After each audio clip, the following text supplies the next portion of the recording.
Shalom keluarga kerajaan. Hari ini kita akan belajar mengenai belas kasihan. Bacaannya dari Roma 9 ayat 15a. Belas kasihan berarti perasaan iba, kasih sayang, dan kepedulian terhadap orang lain yang sedang menderita, yang mendorong seseorang untuk meringankan penderitaan tersebut. Belas kasihan seringkali melibatkan tindakan nyata untuk membantu, bukan hanya perasaan simpati. Bermula dari rasa belas kasihan ini dapat menggerakkan seseorang untuk melakukan sesuatu. Hal ini dapat kita lihat juga dalam perjalanan Yesus selama melayani dunia. Ada beberapa kesempatan Yesus melayani karena diawali rasa belas kasihan. Belas kasihan inilah yang membawa Yesus melakukan sesuatu dalam pelayanannya. Kita dapat belajar berdampak belas kasihan Yesus dalam melayani. Pertama, belas kasihan mendatangkan pengharapan. Dalam Matius 9 ayat 35-38 dikisahkan Yesus menaruh belas kasihan kepada orang banyak karena mereka nampak lelah dan terlantar seperti domba yang tidak mempunyai gembala.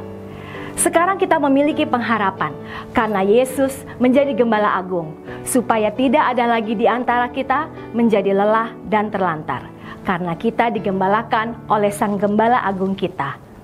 Kedua, belas kasihan mendatangkan mujizat.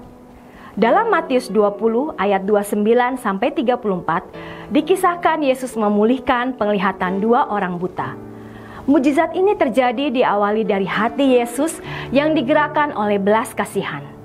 Kedua orang buta ini mengalami mujizat kesembuhan karena belas kasihan Yesus kepada mereka. Banyak lagi kisah dalam Alkitab yang menceritakan mujizat-mujizat yang Yesus buat diawali dengan belas kasihan. Ketiga, belas kasihan mendatangkan perubahan hidup. Dalam Markus 6 ayat 30-34 dikisahkan Yesus dan murid-muridnya merasa lelah setelah melayani orang banyak.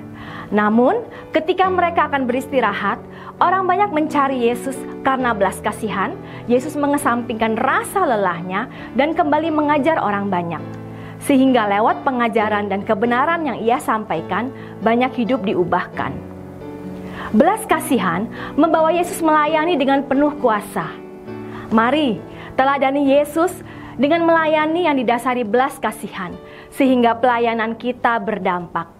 Mintalah belas kasihan itu kepadanya, dan ia akan menaruh belas kasihan itu kepada siapa ia mau menaruhnya. Amin. Mari kita melayani saudara, dan kiranya jika renungan ini memberkati, mari kita share, likes, and comment. Kita bagikan kepada orang-orang lain supaya menjadi berkat. Terima kasih, Tuhan Yesus memberkati.